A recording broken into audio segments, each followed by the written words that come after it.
The thermocell wasn't like that. You just kind of stuck it between you, and it just did this circle of heaven. It was like the Obi-Wan Kenobi of mosquito repellent. I mean, Star Wars stuff. And it looked right at us and looked right through us. No idea. And then the tree stand, I think comes crawling right up, put his paws looking right up at us, and we were, 12 feet above him, if that. And just, Oh, okay. I had no head net, face, nothing covered. I'm leaning over the stand. I'm looking at the bear's huge camera face. hanging off of the tripod, staring right at him. I'm looking right at the bear, and he's looking right at my face, and I'm moving even. Yeah. And the bear's just like blind. What he's chasing and what his system kind of encompasses is extreme front of center. And he's done so much testing on an arrow to build basically the most lethal arrow that you can have coming out of your bow. Unless you lose an arrow, it should last forever. I've always said, as far as technology goes, my stance is anything that decreases animal suffering.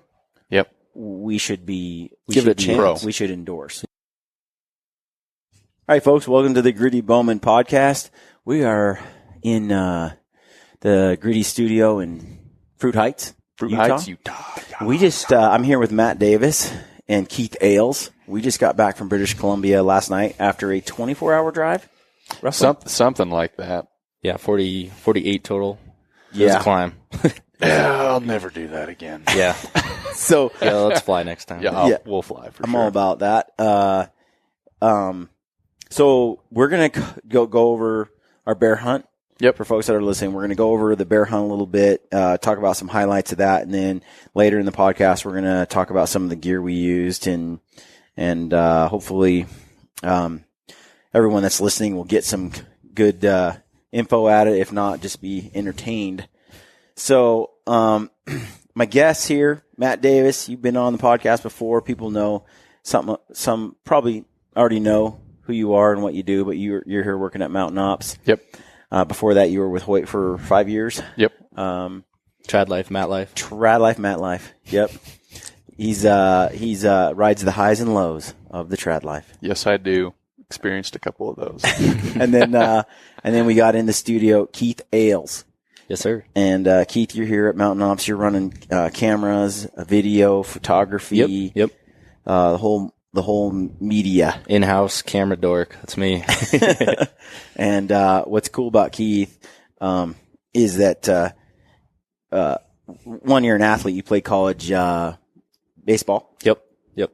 And back in my prime, I'm washed up now. Whole washed up. He's a whole whopping 25 years old. Yeah, I was going to say at 25 years old, man. Feel 40. So and so he has no problem keeping up. And then you're a sneaky little guy. I try to be. Not little, but you're kind of built like everyone's we talked about like a Neanderthal. Everyone's always blaming the camera guy, breaking branches. Oh, yeah. It's always ruining stocks, lens flares. I'm not going to be that guy. No, you're not going to be that guy. It's pretty awesome. Lander's kind of like Jeff Lander. We hunted with Primitive. Yep. Jeff Lander up there in BC. And he's kind of worried about cameramen. Oh, 100%. Oh yeah, he set the tone early for me, and I was like, no, I got this. Not how it works, bro. So, but having Keith back there, you've got the stealth and the skills behind the camera. So, but I have him on the podcast because we had a great week up there, and so I wanted to just kind of talk about bear hunting. You guys haven't been to British Columbia before. This is your first time? Nope, first time up in BC. Okay, and bear hunting, Matt, you've done a bit of bear hunting. Yeah, yep, definitely been around bears, shot a handful of them, and yeah, BC was kind of on the bucket list for sure, though, getting up there and kind of hearing some of the experiences you and Aaron have had, seeing a handful of other guys that have had the opportunity to hunt with Jeff. There was definitely a high expectation going into that hunt, and it was a lot of fun. So I'm just going to ask you, people who have listened to Gritty have heard our Primitive podcasts and where we've hunted bears, Aaron and I in BC, and kind of gone over. We had Lander as a guest and talking about bear hunting, as he's pretty dialed in that stuff. And been hunting bears a long time, and he has a lot of hunters come through there. So he's a vast repository of experience. Yep, wealth of knowledge. What was your impression of bear hunting in BC? Definitely a little bit different than what I thought it was going to be. There's no doubt about that. In past experience where I have hunted bears, it's been simply baiting, right? So just going up into Idaho, running bait sites, and time has been limited on those hunts. So it's usually, a 4 or 5 day period where I'll go up and I hunt all day, every day. If I'm up there, I'm by the bait. It doesn't matter if it's first thing in the morning till dark. I will sit there all day. I'll read books. I'll sleep, whatever. And that definitely wasn't the case up at Jeff's operation. Now, I always trust the outfitter, right? I think anybody that hunts has their own personal experiences and their own style, their approach, and their methods to how they like to hunt and what's proven successful for them. But I always try to trust with the limited hunts that I have done with someone that's actually guided me, is to trust their knowledge and experience. And kind of the way we hunted up there was just a little bit different. We got there with some good weather, and we can dive into the highlights, and thought it was going to be an awesome week. And it got so blasted hot that we were in camp all day, and then we weren't going out till 6 o'clock at night, because that was the only time we were potentially going to see bears, which I think was a theory we proved wrong in the last days. So we probably missed out on some opportunities there. But again, I always try to trust the outfitter, and that it was a great experience overall. But British Columbia is an amazing place, just out of this world, minus the mosquitoes. Oh, don't get me started.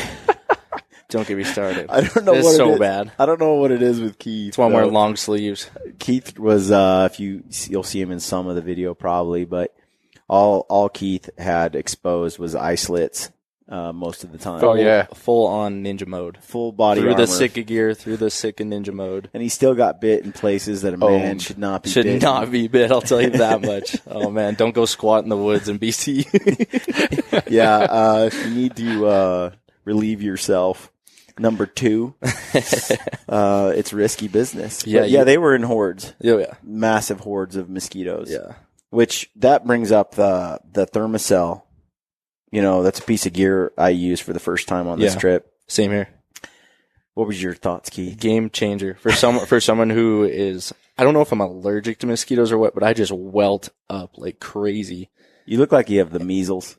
Yeah, it's bad. Like they're like 50 cent with sized welts. And all after, up his arms. that night we sat in the tree stand and having that on us, it was night and day difference compared to you get out of the truck and you're covered and you're getting smacked by bugs. The second, man, those things were not near us at all. And that's something I need to keep in my pack, especially for me who has bad reaction to bugs and hate bugs. And when you're covered in bugs, it makes the experience miserable. And not only that, it's like they sense, like they sense your weakness to their resist. The one piece of skin I have, my forehead and my lip, and we'll be standing side by side, and you'll have like a black sheet of mosquitoes on your jacket, and it's always been like that too. In your face, and I'll have none landing on me. Yeah, and I've been like that forever, where mosquitoes just sort of don't bite me.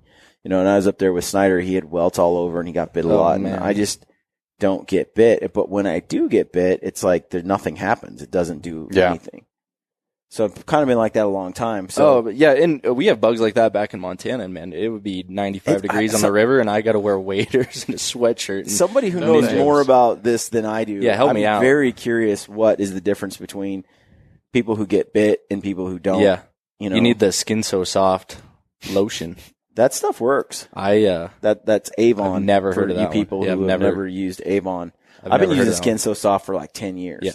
I didn't even try it, honestly, while we were up there. I was just covered myself in like 900% I'm telling you, Skin So Soft sounds a little, feminine, but not gritty. Not gritty, but not gritty. It actually works like it's phenomenal stuff. It's got something in there they don't like, that's for sure. We'd buy these chemical sprays and DEET and stuff and spray it on in Idaho when I was in college, because we'd fly fish up there, and we'd be on the riverside, and those mosquitoes in August were just so bad. Well, my dog was with me and just got eyeballs and lips and everything bit, just laying there for like a couple of hours, and they just swelled shut. She could hardly open her eyeballs and stuff. And Chad and I were out there fishing together, and so we go into town and we're getting more bug spray, and I'm like, this stuff doesn't even work. And this gal behind the counter is like, you need to try Skin So Soft. That's what everybody uses. Excuse me? I'm like, what? And they're like, yeah, it's sold by Avon. You and Chad out there lubing each other up. So, Can you get my back? Again, not greedy. Not greedy. It was not like that. Okay. I put my own on. But yeah, we use that stuff and it absolutely works. So who was the Skin So Soft? Was that Anthony? That was Anthony.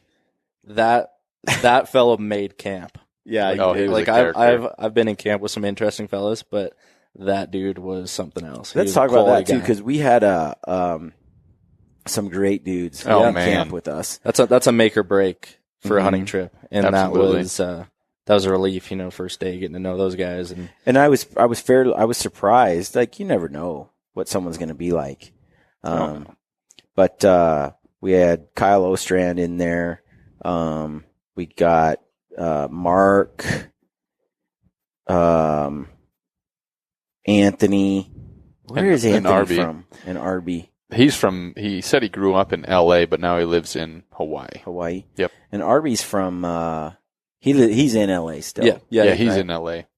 And It's an ER nurse. He's Is a- that yeah, what it was? yep.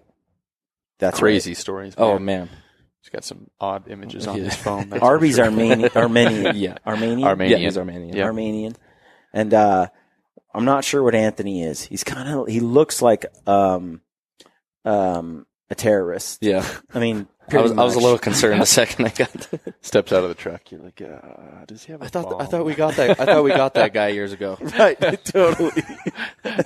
So super awesome guys. Mark Erskine, I think that's how you say it. Just awesome dude. So these guys come into camp, and then it's the three of us and Mhm. Kyle. And Kyle killed a lot of big elk. He's a big elk hunter, good. So we all get there, and everybody's an archery hunter, hardcore, Mhm. and loves to hunt. And these guys got hooked up on this trip through Outdoors International. Russ through Myers. Russ Myers. Yep. So Russ Meyer got them all set up, and so we all kind of had mutual friends and knew each other. But these guys just want to have an adventure, man. They just want to travel. And Anthony's been all over the world. Yeah, that guy's lived a life. Like Yeah. every night was story after story Yeah. after story, and You're talking you were Mexico, Thailand, like Bali. What, you riding a dirt bike from California down to Baja, Mexico with like a surfboard and his dog? And Yeah, it's just yeah. like crazy stuff. Yeah. It's he's lived it though. Yeah. There's So no doubt about it was it. it was a fun camp with those guys. And, never a dull moment. And Anthony brought. He lives the trad life. Mm-hmm. Lives the trad life. All about that. And so you and him were bonding, and Lander. And Anthony tagged out on day one, son. Day one, Yeah.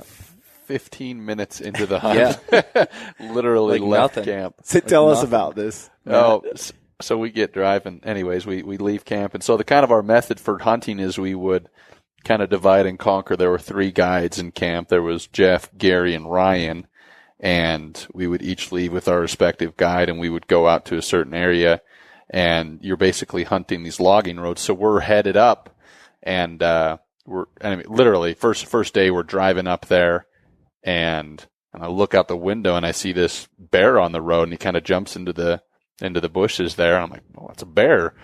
And anyways, it ended up being a nice little chocolate bear, and kind of just sat around. Really, I mean, and before that had happened, Anthony was like, I need a close shot. close shot, Yep. like with the recurve and everything. That's kind of what I'm looking for. And Yep. And so the bear hung out nearby, and then it scooted up a tree. Yep. Which Bad idea. bad idea. Bad idea, Yogi. Yes. And so he was able to get in real close and get a nice shot Yeah. on the bear. Perfect And- shot, and it was on the ground, expired in I think 10 seconds. Yeah. I kind of just videoed it on my phone or Yep, whatever. yep. But just right out the gate, he had a great opportunity, and it proved to be, as we get later into the hunt, it proved to be, in good favor of Anthony. Yeah, for sure, so right. when I got there the first night, Keith and I went out after a bear. We saw a bear, looked like it was rutting in the road. Yeah. And so it had a Yep. sow and 2 boars, and one of the boars was the one that Anthony. Anthony actually shot. Mhm. So I stalked that bear, and Keith got some great video of it. And they're a couple hundred yards down the road from us. Yeah. And these are just logging roads, and it's thick bush. You're not going to like still hunt through the woods. Yeah, much. unless they're on the road, you really don't see them. Yeah, and so we're creeping up on the shoulder of the road, and Keith is over the shoulder filming, and yeah, we sneak into about 45 yards on the bear. But it was my first night there, and last time I hunted one day. Most of the time we spent trying to help Aaron get a bear for like 3 days, and we saw a lot of bears. Yeah. On that hunt. Yep. And so this is day 1. We saw a few bears already. This was one that we were actually doing a stalk on. And every time these bears kind of feed into the bushes, you scoot forward. When they come out on the road and they're walking away, I'm like walking behind them. Yep, you're just playing. I'm just closing that hopscotch with distance. them. And when they turn around and look, I freeze, or I try to stand in the bushes there. And one thing I've learned about hunting bears, spot and stalk, is bears move a lot. They always meander moving constantly. And so they'll eat a couple bites and they'll walk 10 feet and eat a couple bites and walk 20 yards. And then they'll maybe stay in a spot for a minute or two, and then they'll walk completely randomly this other way. Yep. Like they kind of move without rhyme or reason. They just wander and meander. And so when you're stalking a bear, you don't know if the bear is going to be on the shoulder of the road for an hour or if he's going to be there for 3 minutes. And it has nothing to do with him hearing you, or they just might move. So with bears, for me, I learned, hunting them spot and stalk on POW. I've done that 3 times, and I've done Lander's place twice. And I've just learned you get a lot of stalking opportunities on bears in both those places, because they're super target rich environments, So just my experience when you're going after a bear is speed is more important than stealth by far. Oh yeah. By far. And for some guys in camp who haven't done this before, it was new. Very unorthodox to them. Yeah, and that being my first bear hunt too, and within a first few hours of being in camp, we're just like cruising right up this road, a couple hundred yards right up on these bears. I'm like, all right, Brian, let's do this. Okay, let's go. It worked. and it worked. I mean, right up at the 40 yards and just busted us there right at the end. But I mean, we made quick distance to that bear, and there was a lot of opportunities that could happen like that throughout camp. Yeah. And it seems, I don't know what you were thinking at the time, like we're just walking up on this bear. Yeah. Like this is never going to work. Yeah. If you've hunted deer and elk and stuff, that's this is all never I was gonna used work. to. So I was like, this is bizarre, but I'm like, okay, this is kind of cool footage. Let's rock. But as long as a bear, so bears, black bears primarily, especially, they just, it's their nose, right? Mm-hmm. I mean, if they smell you, it's game. And their ears too. Nose and their ears. If you get in the red zone. Yep. And then the ears. Yeah. And one thing it's interesting, like we always talk about an elk, for example, will never question its nose. Nope. Ever. Like an elk, once it doesn't go, was that really a human smell? Or I'm going to maybe stand it around wasn't. for 5 more minutes to find out. Smell you later. Yeah. Mm-hmm. When they smell you, they're gone. And when an elk hears you, though, it might go, did I hear something? Did I not hear? It might question its ears a little bit. And they make enough noise that where you can get away with it. Yep. Right. But an elk will absolutely question its eyes. Oh yeah. It'll be like, "What? Is that an elk right there?" What, So if your bears are of the sort where they're similar in the sense that you got to worry about their nose and their ears, but they're even more blind than elk or deer or anything like that. Yeah, that was something I never experienced before, and that was like realizing that quick, especially that first stalk. I mean, right up to 40, and that thing looked back at us a couple times and was like, "Oh, okay, I'm just gonna keep eating." Yeah, it looked right at us and looked right through us. No idea.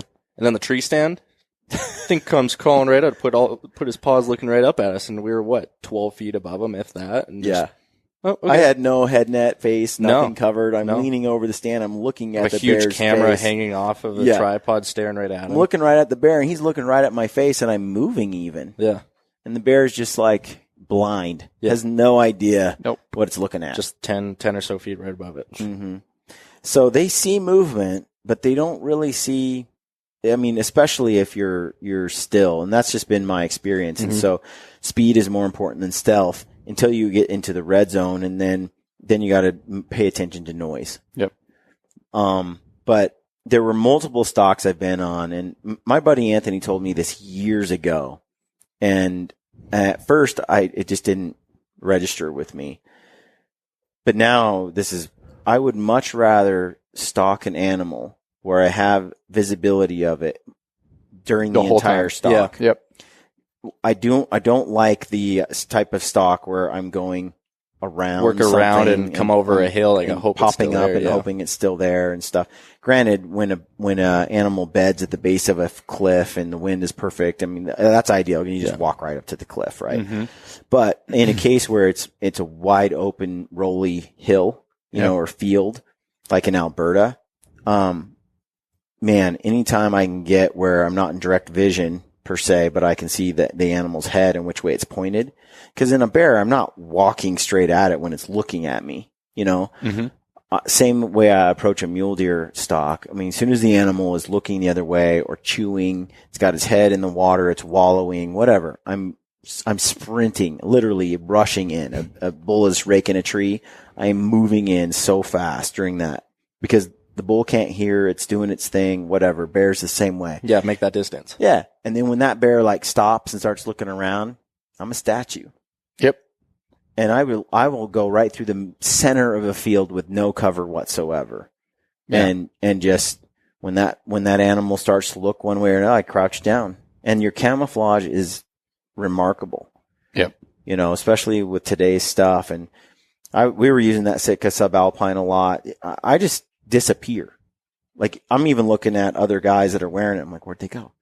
And where animals especially see movement, you know, primarily, you just trust that camo. And it's really hard for guys, as we saw in camp, that haven't done this before. Mm-hmm.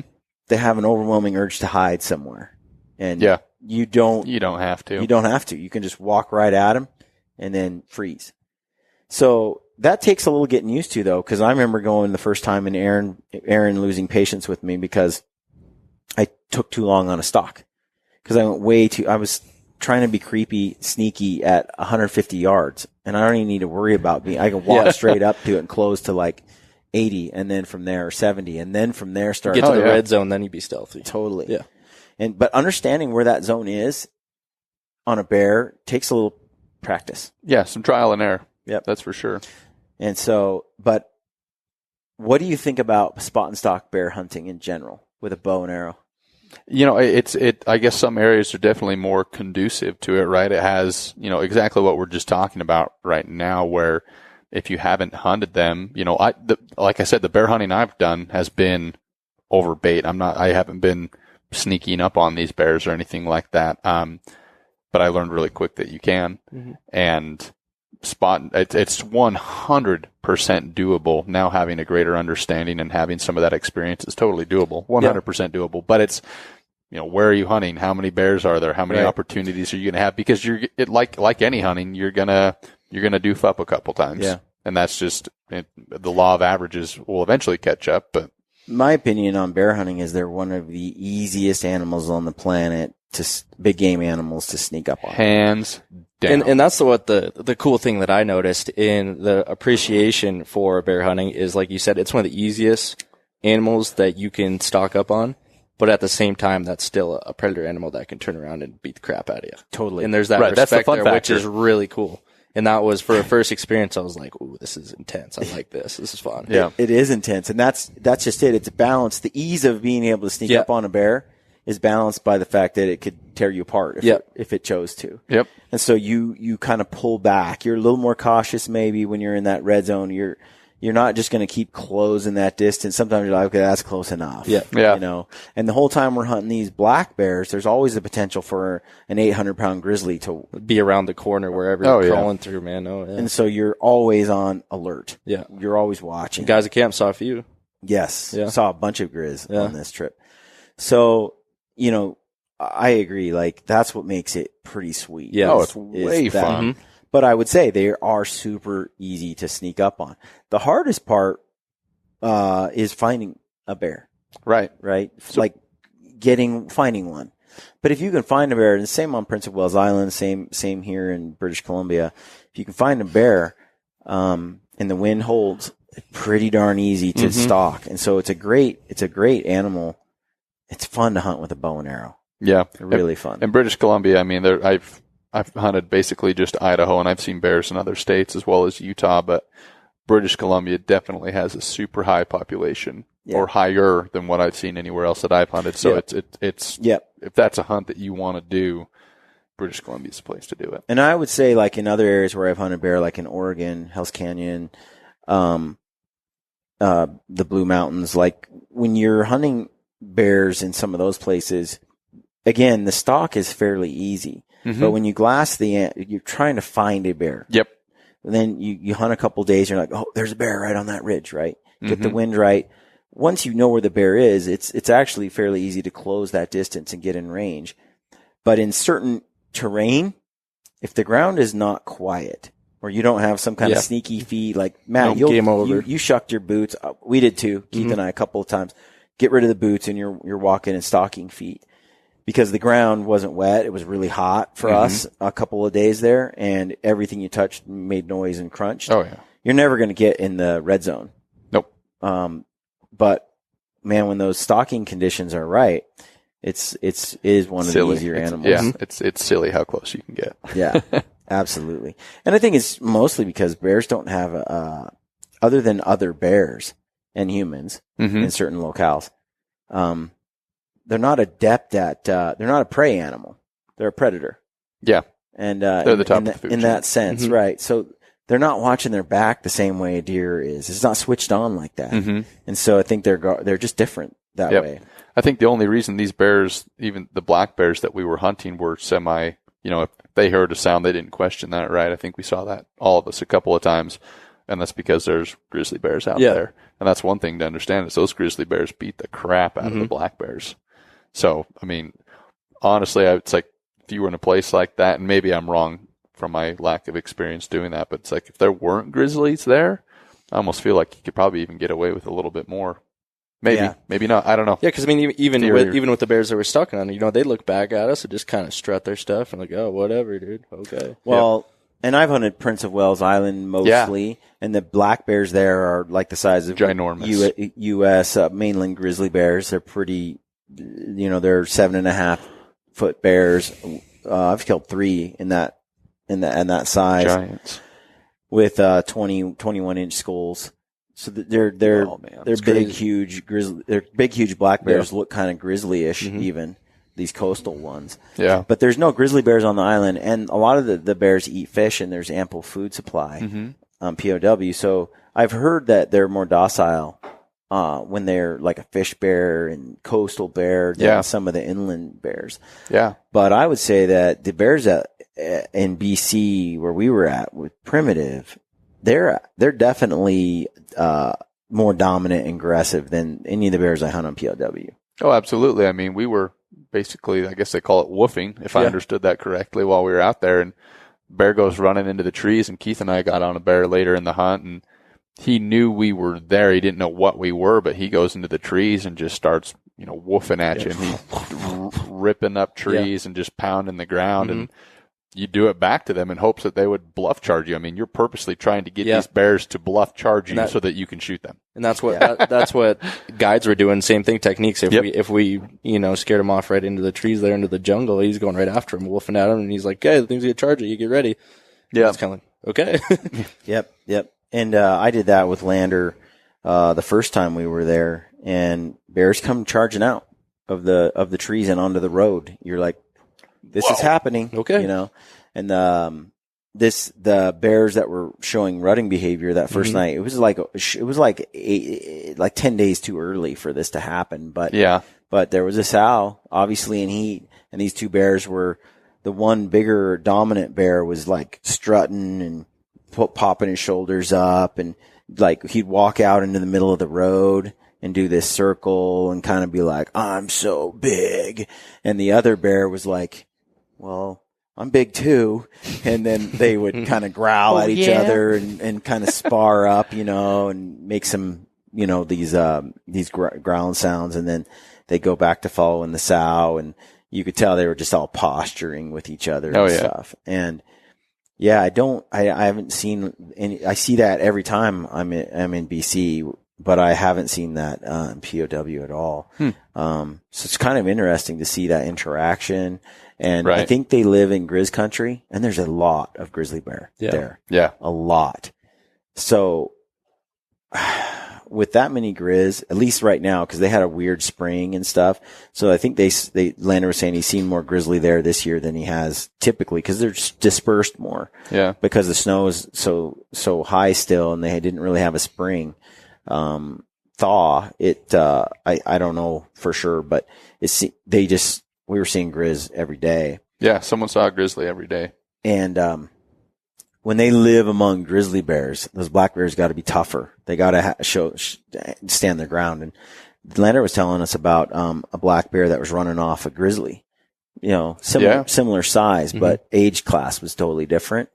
And the dominant boar was actually a big black, not the Grizz, even though the Grizz probably could take it. But it's just that some of those black bears, they got to have a backbone, or they're not going to hang well. Nope, not at all. It won't survive. So, let's talk a little bit about some of the gear that we used. Yeah. You're running let's go back to the thermocell. So I've never used one before. Yeah. That was my first time using one too.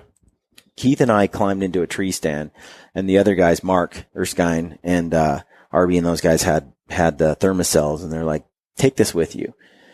And I honestly was a little skeptical. I mean, I'm sure it works, but I'm like, But we climb up in that tree stand, and we are covered in mosquitoes, just covered. Yeah. We get up in there over this field where there's been a few bears coming through. But I'm like, this is going to suck. Because at least if you're moving or there's a slight breeze, you can swat them or they'll stay off. Yeah. But you can outrun them a little bit on a stalk. But here you're just there for the eating, for just getting worked over. And Keith, we bug sprayed and covered ourselves, layers and layers. Yeah. And especially Keith here, and he was still covered in them. They were all over him. And I thought, this is like a 5-hour sit, and I don't know. This is gonna suck. I don't know how we're gonna make it. Especially with Keith being a mosquito magnet. Yeah. Yep. But we put that thermocell right there on the tree behind us, and in 60 seconds, mosquitoes were gone. Yeah. Think of one bite that night. And gone. Now I remember that night because it was super windy. That storm was rolling in, right? Was that the same night? night? That night. Not that night. Oh, that was the night before. That was the Uh-huh. first night that you guys sat there. Yep. Okay. Nope, it was calm, dead calm. Did you guys use it on the night that it was super Yes, windy? Oh we yeah, did. we brought after that night that proved to work. So we were like, I took had it that thing. I everywhere. just put it on my belt. I mean, I kept that thing by my side. So how does it work? Because I personally never used one. I should have him on the podcast because you should, because if it was that windy, I mean, this was like you guys heard the storm coming, like you could hear the wind coming across the mountain range, and it still worked. Well, yeah, the wind would come, and of course, during like a heavy wind, the mosquitoes. Yeah, you can't be there anyways. Land on but you. But when the wind died and the mosquitoes would just come back out in hordes, there's still a stiff breeze. Like, especially as the thermal switch, as the sun's going down, you start to get a solid breeze in one direction. Well, and so did you put the thermocell like no, the wind was dude, that, no, or is it because it's supposed to emit basically like a bubble? I don't know how it works. Maybe it's the thermal energy, the heat from it, but it does literally like a 10-foot force field around you. Interesting. In a circle, like a radius, like it radiates evenly, and maybe not evenly, but enough that I thought you'd have to put it downwind of you. Right. And that's what I was getting at, right? It's like if it's super windy, is all of that getting blown out in front of you? So if you're hanging it here. Yeah, because if you like a citronella candle or something like that, and it's burning. It's based on wind direction. It's based on wind direction. You want those things you want it in a controlled environment where it can be. So it's like, so you're and build that bubble over you. Like build that bubble torch. over you. Like a tiki torch. Yeah, you want it where the smoke is in your face and covering you. Yep. The thermocell wasn't like that. You just kind of stuck it between you and it just did this circle of heaven. It was like the Obi-Wan Kenobi of mosquito repellent. I mean, Star Wars stuff. And then, yes. Was it, who was saying that you can't fly with the cartridges or whatever the thing that it uses? Yeah, it's inflammatory. Okay. So you can't even check it? No. Interesting. No, you can't do any kind of gas at all. And again, that's my not knowing how they work or whatever. I think you can buy cartridges when you land if you went to BC, right? Like you can bring your thermocell in the little packets and just buy a cartridge. Okay. But I'm just asking that for anybody that might be listening. It's like, oh, sweet, I'm going to take this with me. Yeah, you can't fly with it. Yeah, you can't Which fly is with one it. reason why I hadn't used it, even though I have one. I've never, a lot of the areas I'm hunting, I don't have a mosquito problem. Right, yeah, exactly. So it's like, but then you go to someplace like BC or the Northwest or Coeur d'Alene in Idaho or whatever, and you're just like... Swarms. Yeah. They're everywhere. So, but no, it worked in a circular way. And even when I shot my bear, and it's middle height of the afternoon now, and the mosquitoes are just out in full force. Bad. When the heat came up, and it was just enough because it was so wet because it would rain. Well, it's causing them to hatch, right? Yeah. It's like fly fishing. Get a little bit of sun after some rain and pop, pop, pop. So these billions of them are just flying around, and then the bear was down, and we wanted to get some photographs of it. Well, it's covered in mosquitoes, like head to toe. It looks gross, Yeah. And you don't want to be around it because it just seems to attract bugs, Right. And you throw that thing down, nothing. Force field.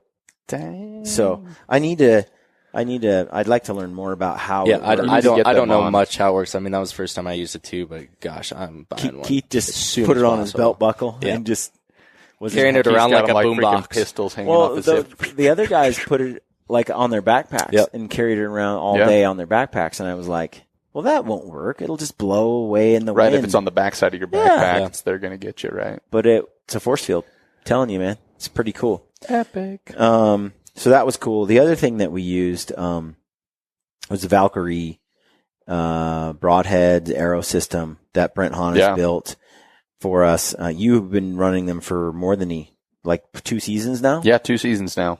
And I'm still like a month into having them, a couple of months. And I was able to shoot the bear with mine.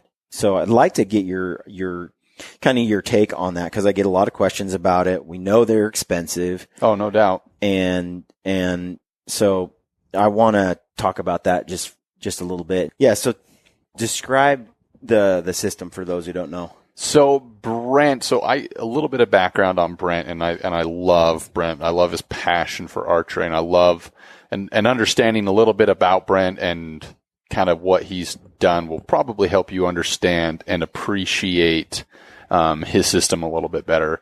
It's like, back when I worked at Hoyt, I would take people on tours and they would see the carbon bows being built in house, and they're like, whoa, like, I appreciate what that costs. Yeah. I appreciate that hand belt. That's a piece of art. Exactly. Yeah. Somebody assembled and built that specifically for you. So it's kind of the same thing. So when I first got to know Brent, you had actually done a podcast with Joel Turner, and Joel was the only person that I'd seen using Brent's system. Mm-hmm. And so I commented on one of your posts, and I said, "Hey, Joel, you should talk about the Valkyrie system." And I, put the Valkyrie system, their handle on Instagram on there.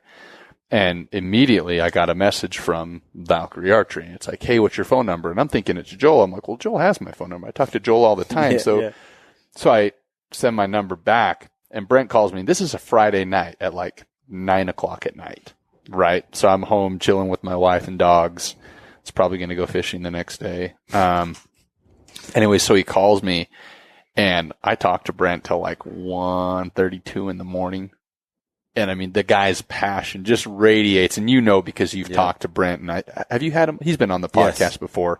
Anyway, he's just a wealth of knowledge, and he's really just what he's chasing and what his system kind of encompasses is extreme front of center. and he's done so much testing and so On much an build arrow. on an arrow. Yes, on an arrow, to build basically the most lethal arrow that you can have coming out of your bow. And that has penetration, arrow flight, trajectory, longevity of the product, the durability, everything like that, right? So he's gone through and taking versus components out there, people are spending $40 on a package of broadheads, right? So they're buying $80 worth of broadheads or a dozen or whatever. And 100-grain broadhead, we know those blades are breaking left and right. You shoot them through an animal, that arrow is basically done. And what Brent has done is it's really created a durable product that I look at, and the mentality I take in the approach, because what you said, Brian, is so true, is that it's an expensive product. There's no doubt about it. It's $100 and something for 3 broadheads. When you shoot his entire center pin system, and I'll talk about what that center pin system is, you have to buy his field points, his collars, and then also the actual broadheads themselves. It's this entire 3-piece system, and he offers a broadhead that will fit on a standard thread. But basically, Brent has, with this extreme front of center, what he's done in building, a very durable product. The way he talks about it is, you look at a system and is it leaking efficiency? Mm-hmm. And I equate that very much to, I think all 3 of us are pretty big fitness guys, right? And Brian and CrossFit and all these different things. And it's all about efficiency. It's not so much how much you're able to move or how strong you're in one part of your body. It's the entire system itself and the efficiency of moving that, the explosiveness. Yeah, like a clean and jerk. I mean, there's a lot of guys that are stronger than me. I mean, if they were to do a press. Right. But can't clean and jerk, let's say, as much, because a lot of it is, it's a whole system to using the whole system to make it happen. It's an A to Z, right? So in drawing that mental parallel and for efficiency, people, the more efficient you are with that movement, the less energy you're leaking throughout, the more you can transfer that energy to the bar and move it very efficiently. Exactly. And that's in transferring that energy, that's the same method. We've just drawn this awesome parallel between Brent's broadhead system and something that maybe a lot of the listeners are familiar with, right? Mm-hmm. The overall efficiency, looking at your system and saying, is it leaking efficiency? Could my bow be better tuned? Could I have a better sight? Could I have better components here? Your cars, computer equipment, whatever, right? Everything is this all-inclusive system, and he's gone and built that so it's as efficient as it can possibly be. And that boils down to the knock that you use, how many fletching you use, the type of fletching, turbulators, the amount of front of center weight that you have on the front of the arrow. And so again, coming back, he's built an extreme front of center system, and that kind of parallels a little bit of the Ashby theory, but he's built something that surpasses that in my opinion. And he's built these 3-blade broadheads offered in a variety of weights. He just came out with the titanium versions of that, and I think that goes down to 150 grains. But overall, it's one of those things I could probably talk about Valkyrie for a really, really long time. But Brian, you've experienced it firsthand. I've experienced it firsthand. The results are unparalleled. So for me as a bow hunter, we all love gear. I think that's why the hunting industry everyone's a gearhead. Everybody's a gearhead, and they all enjoy that. But for me, when you're looking at Brent's system, and we can talk about it a little bit more if you want, Brian, but as you look at his system and you're like, man, that's a couple $100 for some arrows. Well, that's what's killing the animal. That's, and again, I don't think that a hunt is made or not made based on killing an animal, but at the end of the day, we're out there because we're trying to fill a tag. Honestly, we are. That's why we buy those tags. And if your arrow isn't as efficient as it could be, that doesn't mean your arrow doesn't work, right? Because obviously they do, right? And there's all sorts of different things that you can do to build that up. But could it be better? Yeah. Is it the best? Right. Well, it's interesting. A lot of times, you look at archery, and guys, including myself, will buy a bow. It's expensive. $1,500 carbon bow, everything's right? expensive. Yeah, we talked about this yesterday. It's like we have no problem throwing down $2,000 on clothing, on camo. No. But when it No. comes down to it, what matters is the arrow you're running and being lethal with it. Like, why wouldn't you go with the same mindset? I agree. I would say this though, that some people can't stand spending $2,000 on clothing and will buy like stuff from Walmart. Oh, no, That's absolutely. That's true. But That's then true. they'll buy a $50,000, side by side or something. So to everybody get has to the hunting spot. Yeah, everybody has has their priorities on what they want to spend money on, and I'm not here to judge anybody one way or another. I don't care. Me neither. But one thing I do notice is that we often look at arrows as disposable items. Yeah. So I need broadheads that I can just lose or break because Amazon order. Oh well, cheap. Hopefully it gets the job done. Or I'm going to shoot arrows all the time, and once I shoot an arrow, it's broken or it's done, or I'm going to lose it. So I don't get the components back off that arrow. So Once I'm not it's broken, going to it's spend done. a lot of money on arrows because they're disposable. Mhm. Whereas the bow itself and all this other stuff lasts a long time. Brent's kind of proposing this idea, like, why do they have to be disposable? Yep. Why can't they just last The forever? durability standpoint. Right. And that was a new concept in some ways. I was so, especially before Gritty, I would keep the same dozen arrows for years. Like I drove Aaron nuts when we'd go shoot and I would spend 30 minutes. I'm that guy trying to find my arrow. I'll spend hours looking for the one arrow. And so I was able to keep the same arrows for multiple years. And just by being a little more careful. Now, going to TAC, the Total Archery Challenge, Mhm. I'm a little leery about, using arrows this expensive on the challenge when the shots are Bombers. Doing 100-yard bombs. into an avalanche slide with a doll sheep. right. That's right. kill zone is 12 inches Exactly. Good luck. So something like that, yeah. But if I'm archery range and I'm shooting and I'm hunting, Brent's arrows are there's no reason why I can't keep those same arrows for years. Forever. Mhm. I mean, we were shooting in camp and Brian was a big jerk and he shot one of my arrows. We were shooting at like 45 yards and just warming up right before we go out. I shoot a field point, 12 ring. I'm like, yeah, feeling good. And I made a joke about how I was going to shoot his arrow. And literally shoots my arrow. And you can talk a little bit about your experience with your bear here, talking about his broadhead and the quality behind it. But so he shoots the front end of my arrow, right? And so it hits about 4 inches before the components on the Valkyrie system. And his broadhead, he was shooting a broadhead that he shot all week, hadn't resharpened it, shoots it through the target. It shaves the carbon off of my arrow, basically cuts it in half, and then shears the aluminum component piece right there and dings my field point.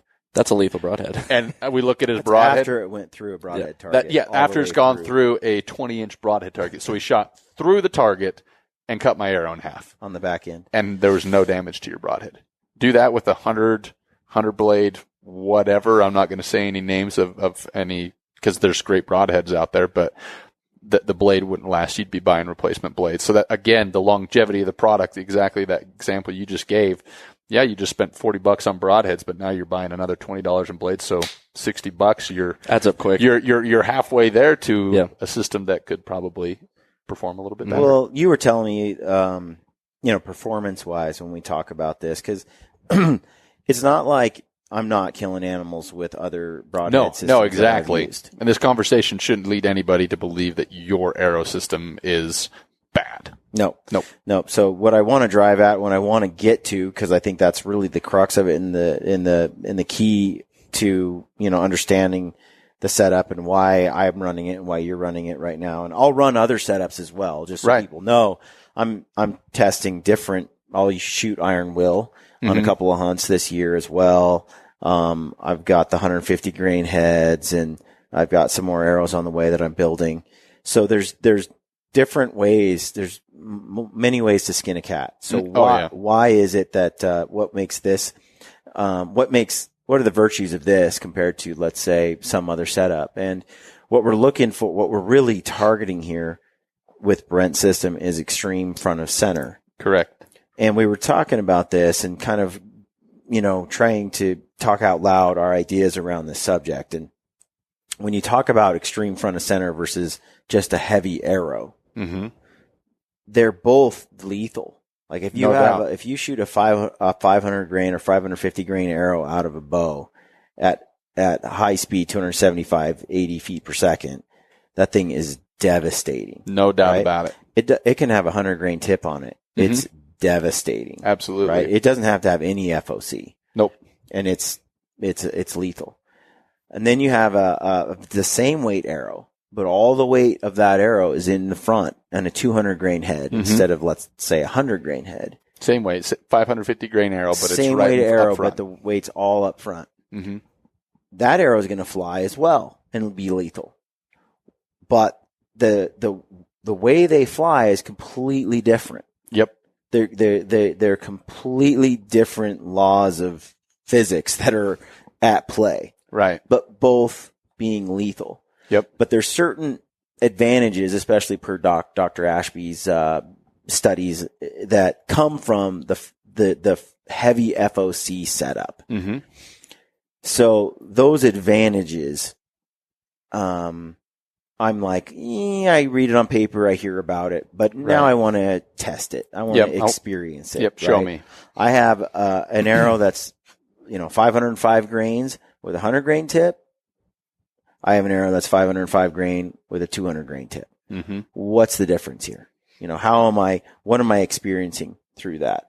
And then I have some that are sharpened X way and some that are another 2-blade, 3-blade, whatever. Mm-hmm. It'll be interesting to see how it all plays out, right? Yep. But the one thing about the front of center that has been important to me, and the reason that I'm interested in the Valkyrie system is for two main reasons. One is, as proven this week, yep, it's like there's always branches and brush and stuff in the way. Yep. That I want to be able to punch through. Yeah. And I want my arrow to keep its original flight path. Right. Right? Yep. And FOC tends to, based on the physics that are behind the flight of the arrow, it seems, and I'm just testing it out, it seems to be way more accurate shooting through brush than a non-FOC arrow. Okay? Yeah. So that's one reason I want it, is to be able to punch through those challenging situations, which Kyle had to do this week. And he didn't have an extreme FOC arrow, still managed to get it through. Yep. So it's not like it's, but like you said, efficiency wise, it does on paper, it does seem like the FOC is going to help with that. And same with the other issue is the wind. Yep. Okay. So in order to get an arrow, so when you're talking about FOC, you were describing it with the rock. Yep. The head could be shaped like a rock. Yep. So go into that a little bit. Yeah. So extreme front of center. So there's a lot of examples out there, and there's even really good pieces on YouTube, where, and Ashby's actually done this, and he's taken a straw and he's had basically a small weight inside of the straw. And so he starts with it right in the middle of the straw. He's got this little slingshot and he just shoots it right. So that's representing an average front of center arrow, and the arrow, the projectile, the straw itself comes out and kind of flutters. And the more he moves that to the front, that arrow goes further and flatter, and it flies so much better. And it's the exact same theory. So the whole rock scenario, what you're talking about there with that analogy, extreme front of center is like tying a string to the rock. In this case, the arrow shaft, the fletchings, the knock end of the arrow being the string, and the mass weight on the front of the arrow being the actual rock.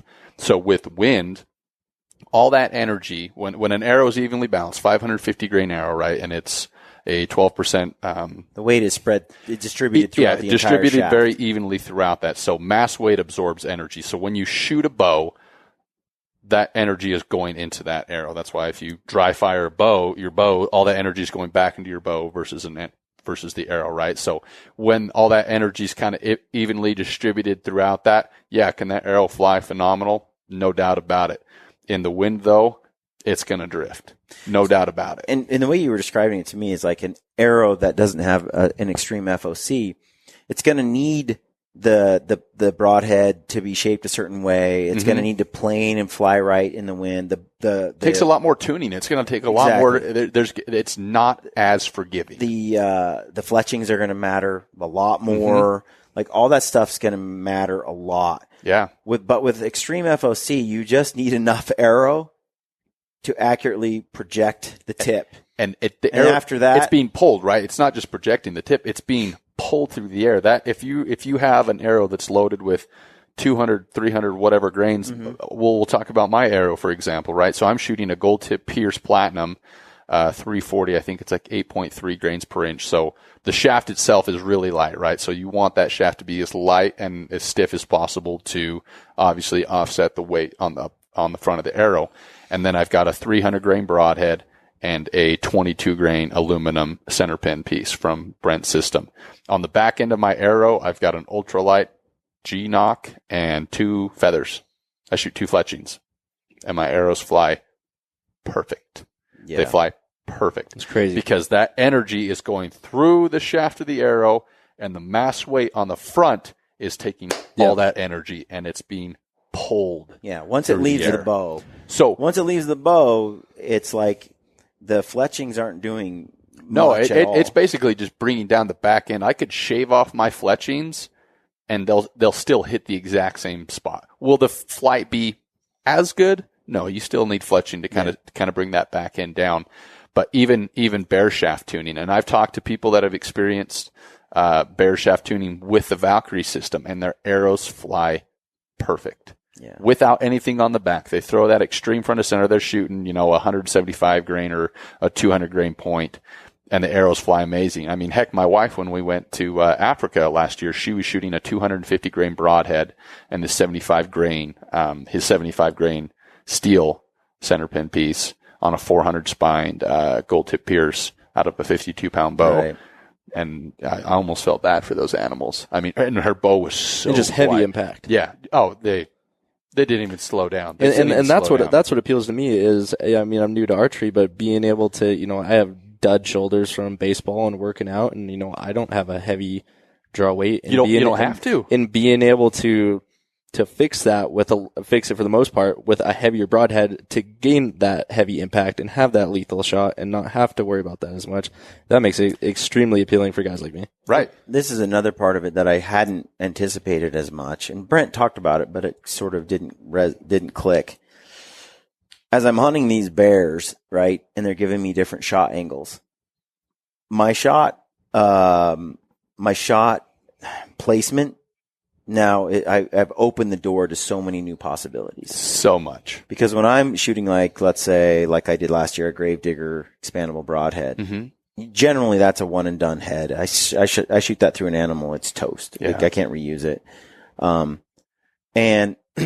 the blades bend and it won't fly true. But it served its purpose, right? And that's the disposable mindset we talked about. But I'm not taking a chest shot. I'm not taking broadside only. It's broadside only in soft tissue, and I'm hoping in some ways that I don't hit a rib.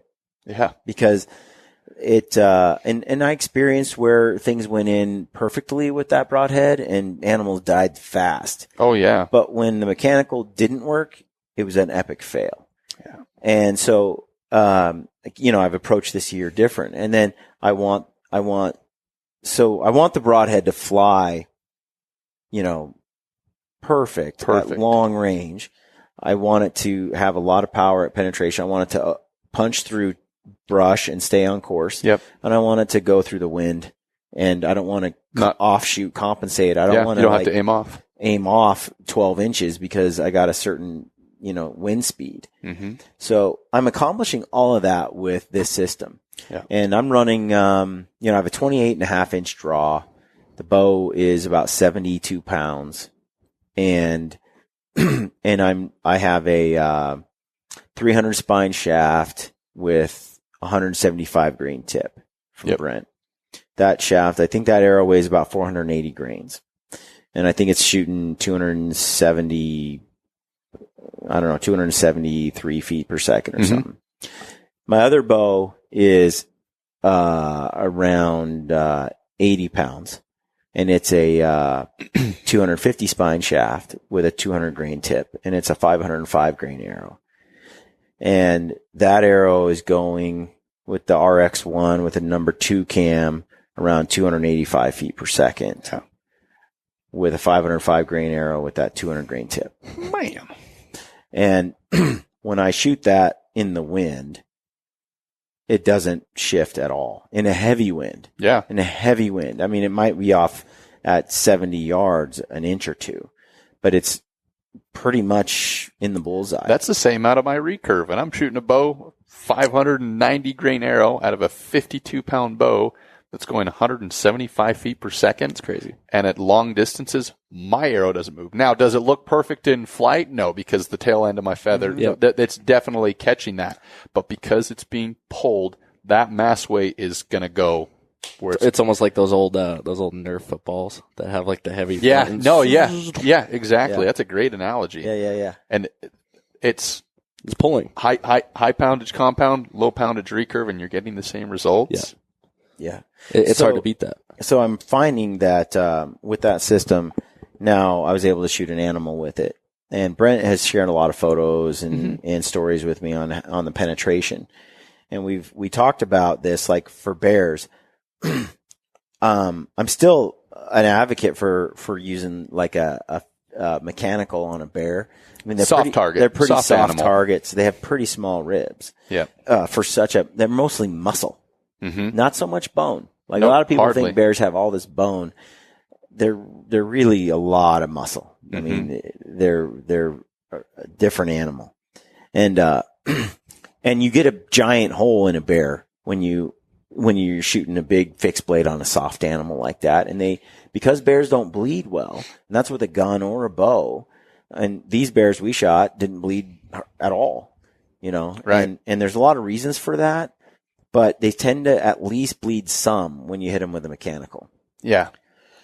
But it's reserved for that broadside shot only. Yep.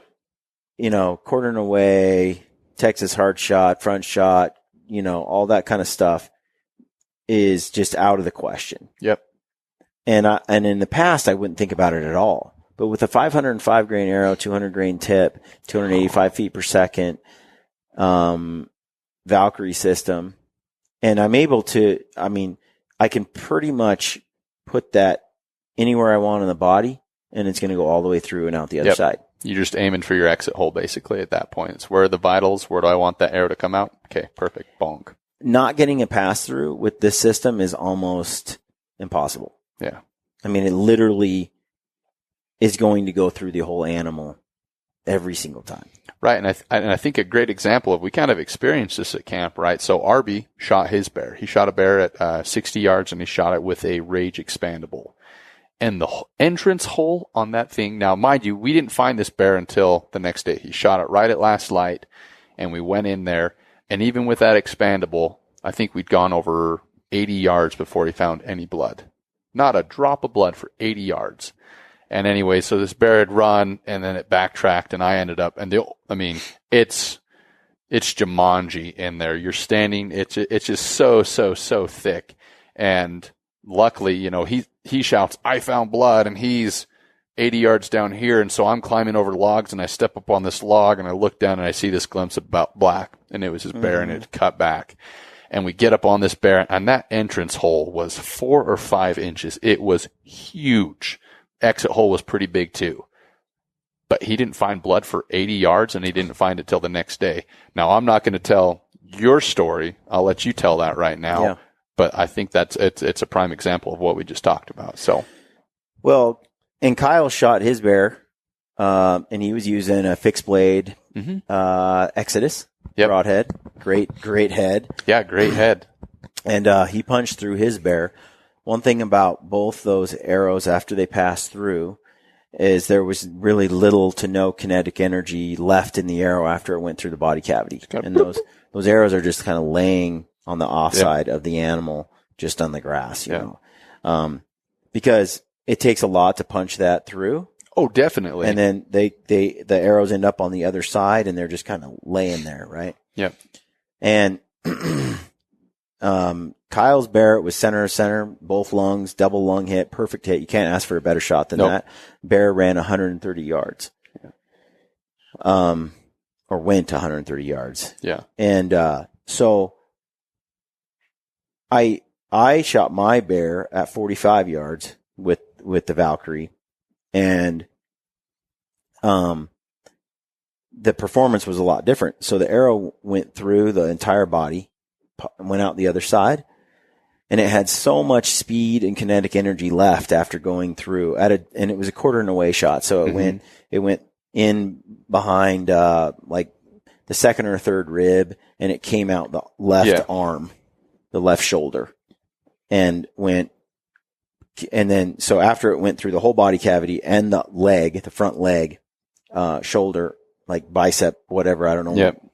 Forearm area. Foreleg or whatever. It kept sailing on by and, buried itself in the earth where I couldn't find it. And so, I mean, it was like it didn't even, and I've seen this now that I've been shooting it at broadhead targets and it goes clean through, a Reinhardt 18-1 and it's poking out the other side. You're like, have to unscrew the broadhead to pull it back out. And I've never had penetration like this. And what Brent has too is he has JagWax, and I don't quite know the whole thing behind that, but you oil up the broadhead after you've made it razor sharp. Yeah, it protects the edge of the broadhead going in and out of your quiver, because you'd be amazed. You're crawling, you're in camp, it's on your four-wheeler, it's in the back of your truck, all this dirt and dust is getting up in your quiver, and you're taking that main arrow in and out, in and out, in and out, in and out. Well, that's the first part that's going to be hitting the animal when you shoot it, is that, that cut-on contact point or whatever. And if it's got dirt and stuff that's potentially dulled that, you're missing out on cutting opportunity. Yeah. And that JagWax is to offset that and aid in penetration. And it just, as it goes through the animal, it gets wiped clean off, that hair takes it, and those blades are razor sharp. So one thing Brent told me when we were talking about the head, he's like, this broadhead, if you shot it like diagonally through like an elk, it'll maintain, like a lot of broadheads are sharp, but depending on the type of steel you have and how, and the edge you have and how sharp it is. The entire to start. treatment that goes into that. Yeah. Once it goes, 3-4 inches into an animal, a lot of because of the material used and it's so getting forth, more dull as it's going through. It's totally dull. By the time it's going through the second half of the animal, it's just tearing a hole, not slicing a hole. Exactly. Right. And by the time it pops through the animal, it's falling on the ground right after because it's had so much, drag on it as it's gone through, because it wasn't like a hot knife through butter. And the energy, because if it's a lower FOC, that energy, it's distributed throughout that animal. It's not the first initial hit, right? All that energy being in the front. You so kind of have the totally arrow different. pushing the head instead of the head pulling the arrow. Yep. So whatever the reason, I can just tell you the results. It went clean through the bear, through the thickest parts of the bear, and out the other side, and kept on its full trajectory, full speed, and buried itself into the earth. And I love how you found it, though. That's the best part. So the bear, the other thing too is performance-wise, I was like, I talked to Brent and others about it. I'm like, I want a big hole so I can blood track a bear. Brent's like, well, who cares if you have a giant hole in throughout the entire length of the body, and those 3 blades cut super clean holes, like slices through through all that body matter, and it bleeds profusely because of that.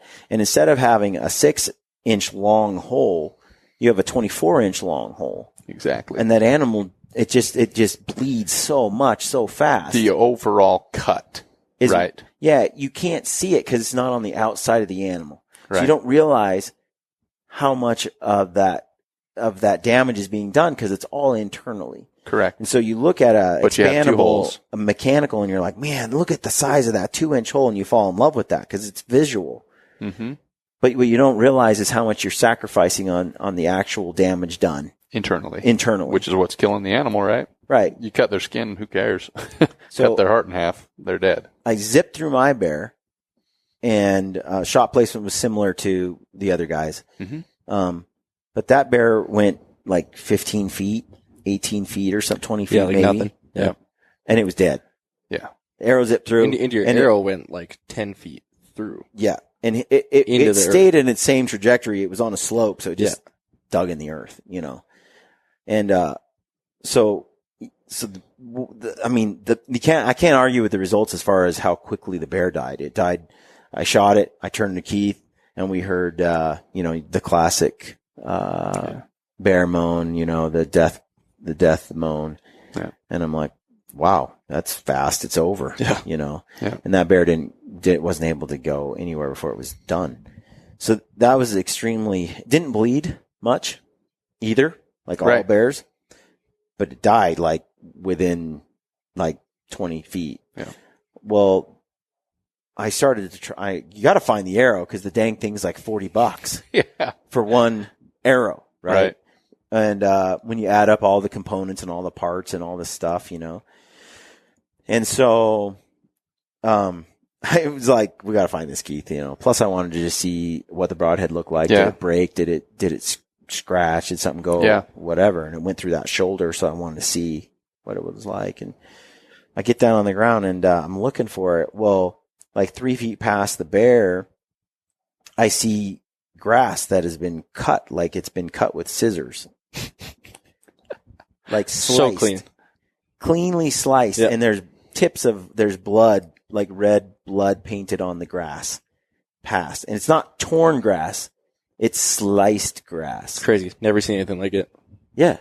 And the broadhead, basically passed through the animal and then it just shaved the grass perfectly, like a haircut. And I was able to track the path of the grass being cut and the blood on the grass and to where the arrow was in the ground. It was like, at first we're looking at them, I'm never going to find this in it. And then I noticed this little drop of blood and I get down there. I'm like, and then I lean down, I look up and I can see these sliced pieces of grass. So that thing had enough blade left to just cleanly cut through grass and momentum that it went sailing on through and into the dirt and buried itself up to the very yellow fletching in the knock. Yeah. And it was all rocky shoulder on a road. And, incredible. And then, so I'm like, well, is it broken? Well, then I pull the arrow out and I'm feeling it with my finger. And this is after it's gone through the bear, the grass and the dirt. And I'm like, I could shoot another animal with this. It's so sharp. Yeah. So that's kind of, the performance with it. So far, I'll use it some more, but I'll say when that bear was standing there and I know where I'm aiming for an exit hole, I don't know yet because I haven't tested it enough, but based on what I know so far and the theory and everything behind it, I feel like all I need to do is aim for an exit hole and I can take any angle I want almost. Hardly. Yeah, absolutely. That's like shooting a rifle in a sense. It's like it opens up you're not limited. It opens up so many different doors, and how many of us have been in those situations where we're waiting for one more step on an animal, or they come in and it's like, man, I really need him to turn broadside, or I really need him to do this. He's quartering too much. He's quartering too much. He's doing this. He's doing that. But you could totally get an arrow off. You could totally shoot him, but you're questioning the overall outcome. And, I've had my experiences with it based on solely out of a recurve where it's been nothing short of amazing. I've shot through brush and killed elk with it. Mm-hmm. I've shot through, I went to South Africa, shot some of the biggest, toughest animals in the world, and my little tiny dinky 52-pound recurve was slapping through them with that system. So it's the efficiency and the experience and what that opens up. But your confidence, watching you shoot in camp, hearing how quiet your bow was, and I even stood kind of downrange off to the side because I wanted to hear the broadhead flight and everything. And just incredible, honestly. Well, and the thing about it is, that's also nice is I got all these broadheads and I'm shooting them at the target. Yeah. And every single arrow, you checked all of your arrows, I remember. All the arrows I'm going to actually shoot with, I'm shooting with broadheads. And I'm not worried about replacing blades. I'm not freaking out about sharpening it either because it's so easy to sharpen. So easy. And so you just sharpen it a little bit, put the jag wax on, and you've shot it like a million times into a target, and then you sharpen her up and you're good to go. Yeah. And I have a few that I practice on the different shafts. And then there's some that of course are like factory sharpened that I just save for the hunt.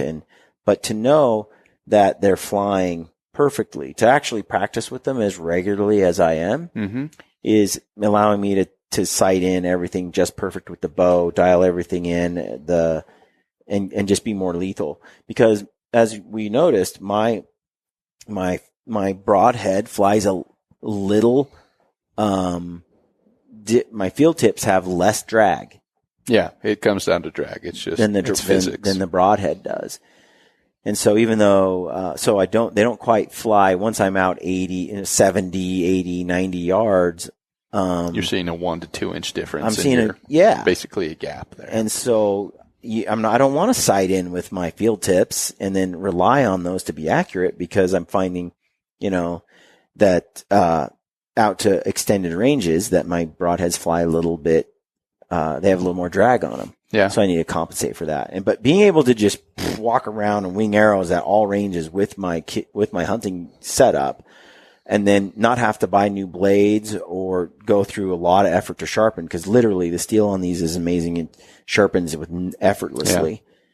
It's freedom, dude. Confidence is key. Freedom's key. Oh, yeah. Especially in that scenario. Confidence kills. That's always been my saying. You have to have that confidence. You got to have that swagger. But if you trust your equipment, much more. It's a huge part of it. But we talked about cost, because honestly, Oh, yeah. I would never even have given these a chance if Brent didn't send them to me, because I just would have dismissed them as too expensive. Right. And I still am like, dang, it's expensive. It's expensive. But, and I'll kind of throw Aaron's name out there, right? Aaron Snyder, when he was kind of testing around different components, different accessories and stuff like that. I know Aaron was talking about it. It's like, man, it's really hard for me to talk about this product because it is so expensive. Like, I know that your average consumer probably isn't going to want to buy this. Mm-hmm. Right.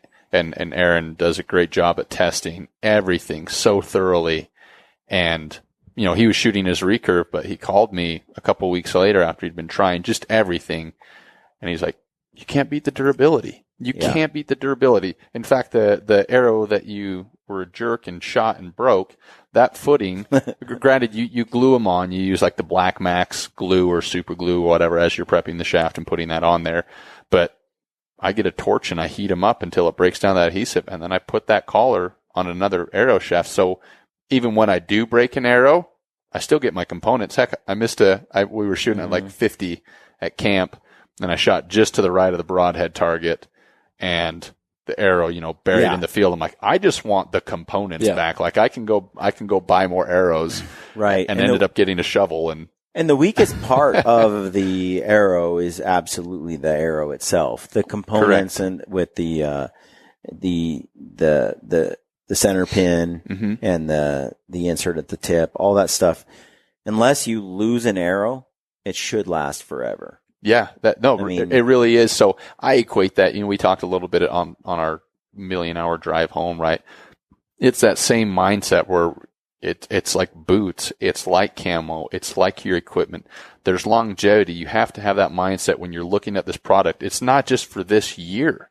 Mm-hmm. It's not, think about it. Most guys are buying 2-3 dozen arrows every single year. So you can do the math, but like for me, the example I kind of shared with you guys is every year when it came to boots, right?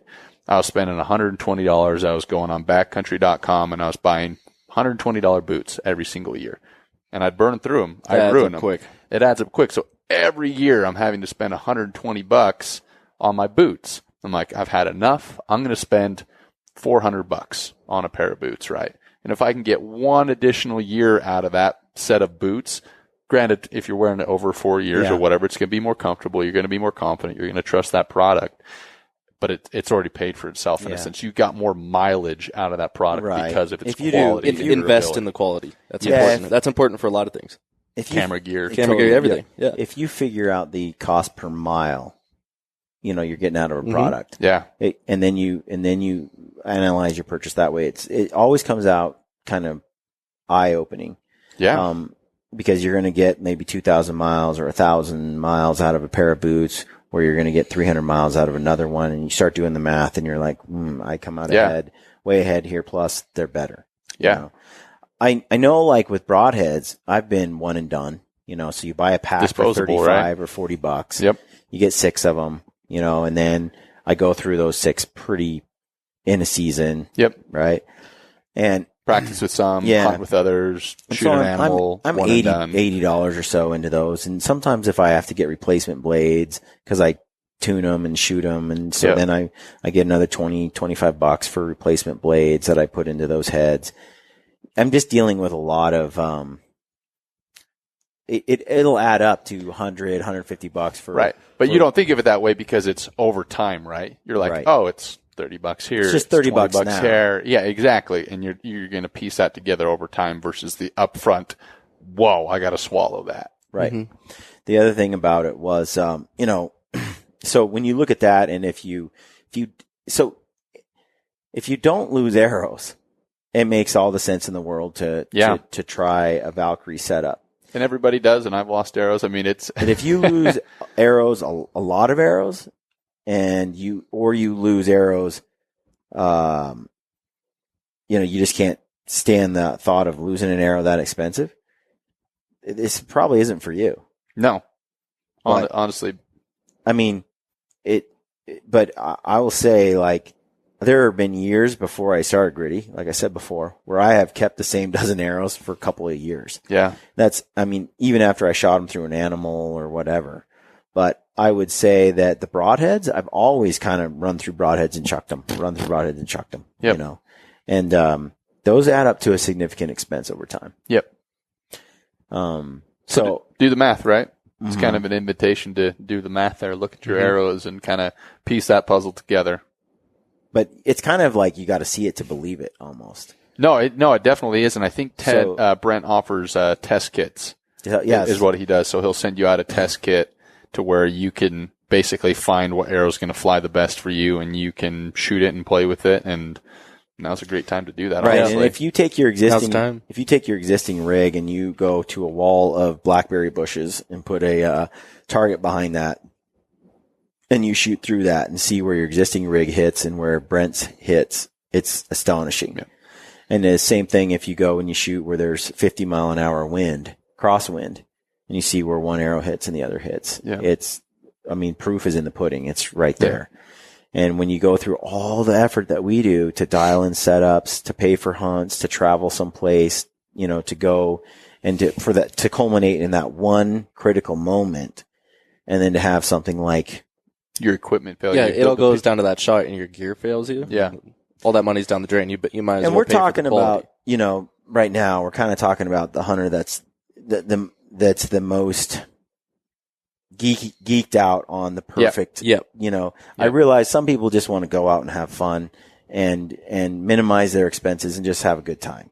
Yeah. So, and again, do that. But for those of you that are interested in this topic, I hope that this was somewhat helpful, and we'll continue to keep using it and see. And like I said, I'll be doing alternate setups as well, just to see how those perform too. Yeah. There's a couple tests I've thought of just even in our conversation here that I would love to do, like a little YouTube series on. I think a lot of people would dig that, so we should dive into that sometime. So far, I am absolutely, in shock and awe by the Valkyrie setup. Yeah. So another piece of tech that I use that's highly controversial is the Garmin Zero sight. Mm-hmm. And interesting piece of equipment as I learned more about it from you this week. Yeah, seeing it in action and playing with it, that thing's pretty impressive. It's legit. And I think a lot of people are just for various reasons. It's like, well, it takes the challenge out of it, or it's going to increase people's success too much because again, it takes the challenge out of it, right? Or that it just won't work. There's a great episode, great podcast that I listened to last week on our way up to BC, and it was I'll even mention it here. It's something that it was a great show, and it was John Dudley's Knock On. He did a great podcast with Randy Ulmer. It was the Randy Ulmer dropping archery bombs with Dr. Ulmer. It was episode 167. Knock On. It was a great show. I encourage people to go listen to that. So John did that show, but at the end they mentioned the Garmin sight, and him and Randy kind of speculated on what it can and cannot do. Yep. And John was describing when he was in the French Alps with Andy Stump, whether, he could pull off a shot with it, and just he felt that he couldn't get it at full draw and get an accurate reading through a rangefinder. There's too much that needs to be lined up in order to get it to give you the reading you need, and then to make that shot and do it in time. And it just, engineering wise, it just didn't make sense. He mentioned a couple other things like, you know, you need to have pins that go beyond like 60, 70 yards. And so most of that, in John's defense, he hasn't used it or had his hands on it. He went to the ATA show and kind of touched it, but admittedly, him and Randy didn't really have their hands on it. So no, speculation was the right word. A lot of speculation. No experience on the, and no offense to either of them on that. Yeah. So. There's a lot of speculation in that discussion on how it just wouldn't work. Right. Well, I've used it extensively now and played around with it. And you've also seen the progression of it, right? You were there for the the very first during testing. some of the design and testing phases, and you've seen that come to fruition in what it is now. Right. And it's much like, you know, when they come out with the first iPhone and then the next iPhone and the next, or the MP, right. You know, right? The new stuff can have some glitches and some issues. Yep. And then a lot of people, when you're dealing with technology, that's going to happen. Yeah. And then you're like, oh, refine this, refine that, and all that. Garmin didn't launch this till they had a pretty dang legit setup, but there's still unforeseen issues with tech when you first start putting it out there. And whether it's electrical tech or it's mechanical tech, it can all have some issues. It can be an arrow launcher, or it can be your electric bow sight, you know? Yeah. And so I've seen them progress and advance with it, but I can assure you, you just pull the bow back and you point it at the target at 90 yards and it gives me a 90-yard pin. Yep. And that's with my 172 or 3 foot per second setup. And that's without maybe, if I start my primary pin at 30, I think I can get out to 100 yards with this sight. So it's not like it's limited in distance. And when I'm ranging at 90 yards, I don't have any trouble ranging. I don't know how else to describe it. When you pick your rangefinder up, your Leupold, you know, and I'm running my Leupold rangefinder, little monocular. I point that on there. I push the button. It gives me a reading. The Garmin sight. And then you're to your sight, adjusting your sight, right? Yeah. The Garmin sight works the same. There is no like lining things up, acquiring the It's dot. eliminating a process. Yeah. It's eliminating one step. Yeah. But when John was describing, and again, I love Dudley, when he's describing this process of getting things aligned, there is no process. You just pull and there's a dot. You put it on the target and it gives you the pin that you need at that range to shoot. I mean, it's a second. Yeah. Literally a second. Yeah, There's no reason why you can't pull up, draw, and then get 1 yard precision accuracy, like on a sliding sight, and then shoot. I mean, I don't know a faster way to do it. Yeah. How else would you do it faster? Well, absolutely. And the fact that you can, you know, and I guess, right, there's that speculation, oh, they're going to kill more animals. Oh, there's going to be all this. I think it's just going to make people a little more efficient, eliminate the number of animals lost. I mean, how nice would it be to be on a bedded mule deer, or there's an elk feeding and you can come to full draw, stand up, click, dot, bang. There's no doubt, because I was talking to Keith about this. Keith's watching me use it all week. Yeah. I'm not ranging anything. You're coming to full draw. The animal's walking through the bush and it's going to pop out any second. I draw my bow and it's behind the tree. As it comes out, I scan it. I have my single pin. And there it is. And I'm aiming at the heart, not off aiming. Let's say it's a 55-yard shot, right? Normally I'd split the pins some, right? Yep. And so sometimes on like the bear I'd be shooting, the pin gap, depending on that, I'd be aiming off body even. Mm-hmm. It's just hard to get precision accuracy like that. And some guys are really good at it. Oh, yeah. Right? But, and I'm not bad, but I'm not as accurate. And so, for example, on the bear I put the sneak on, I got up on that bear. We were 60, 70 at times. Mm-hmm. We got to, I could have gone a lot closer, but I'm proficient at 45. I'm right there. I draw the bow back. It's very easy for me to, let's say I didn't have the Garmin in this situation. Mm-hmm. I ranged it It's 45 yards, right? And I pin gap. I'm still taking that shot. That bear's dead. Yeah. Oh, yeah. Right? Like, whether I used the Garmin or I used a different sight, the bear is still dead. Like, I still shot it, I should say. Mm-hmm. But the precision will be slightly different. Yeah. It takes the precision to another level.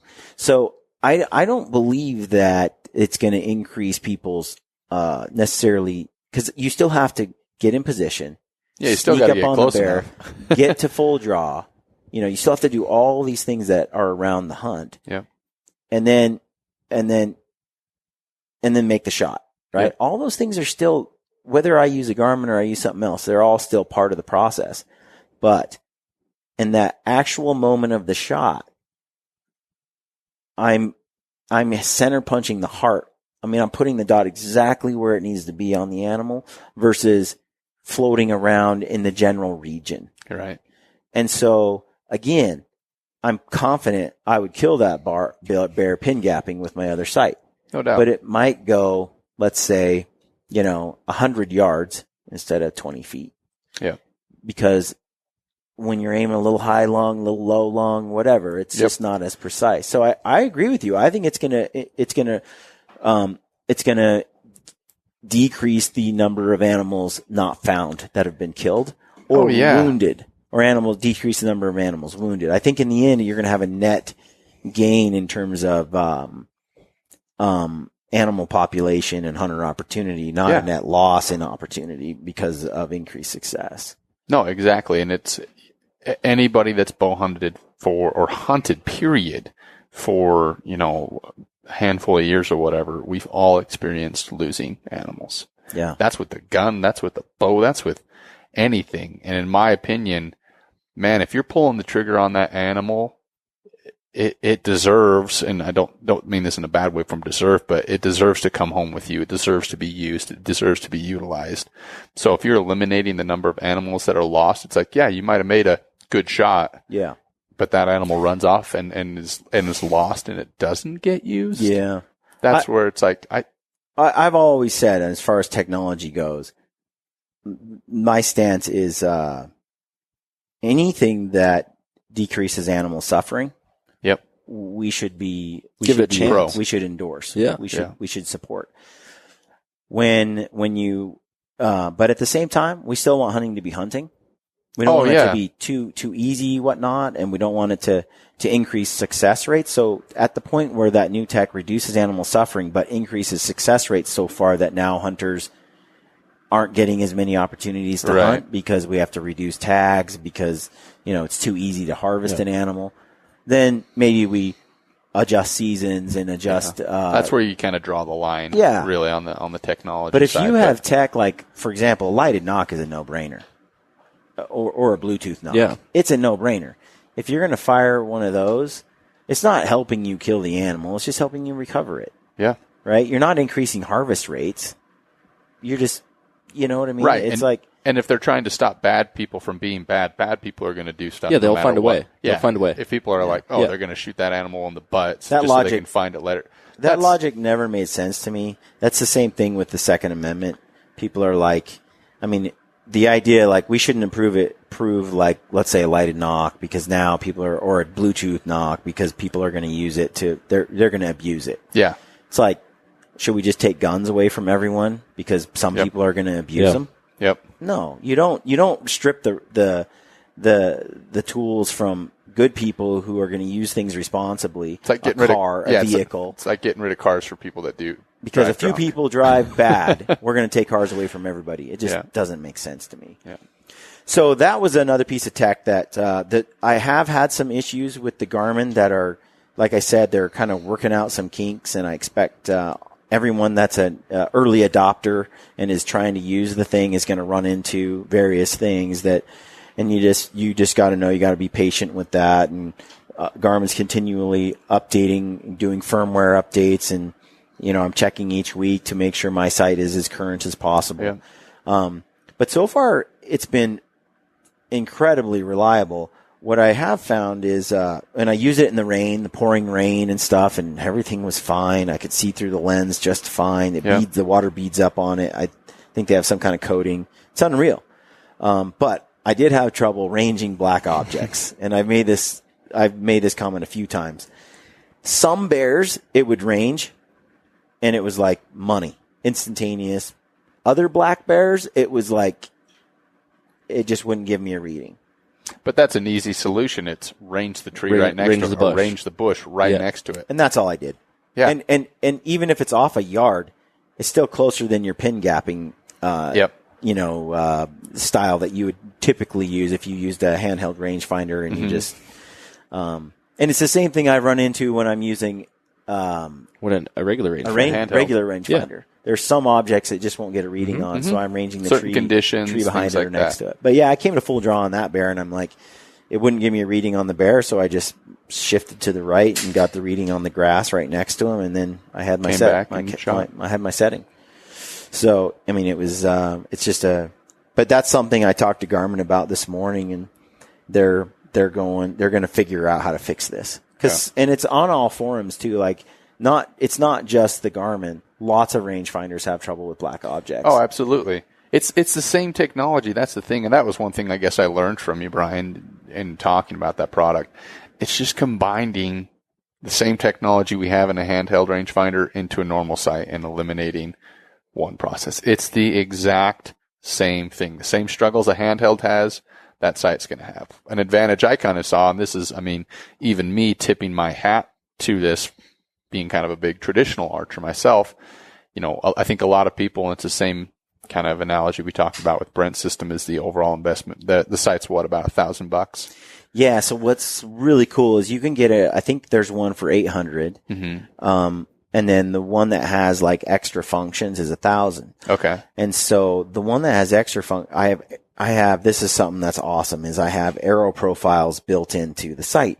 So I have a 505 grain arrow I want to shoot, and then I have a 480 grain arrow that I want to shoot, right? They both tune well out of the arrow, and but one's a little slower, right? Yeah. So obviously the trajectory so ballistics are different. Well, all I do is I set one up for arrow configuration 480 and then one for 505, my different weights, grain arrows. And I set up my sights for this arrow, and then I switch profiles and I build a whole new sight setup and calibration for the second set of arrows. And I can switch broadheads and drop 50 grains on the head and get this whole and build another profile. The other thing that I like to do is I want to mess around with various release aids. So I have like a trigger that I use, and then I have, right now I'm using the Too Smooth, John Dudley's Too Smooth hinge Carter release. Yep. The Carter hinge release. Each one I have set, each arrow profile is set up with the arrow and the hinge, or the trigger, or the thumb release, or whatever. Because they all slightly anchor a little different. They all shift. So at any given time, depending on what I want, I am precision, accurate with my sight to whatever release or arrow combo I want to use. Right. And that is like powerful. Huge advantage. And I guess the example I was getting at was kind of the cost, right? So it's a normal handheld rangefinder is how much? $900 people are paying, buying a some of those, like a Sig, some of those nice ones, Leopold, $600-700, yeah, and upwards of there. And then you're buying a slider sight. You're paying $300-400 for a sight.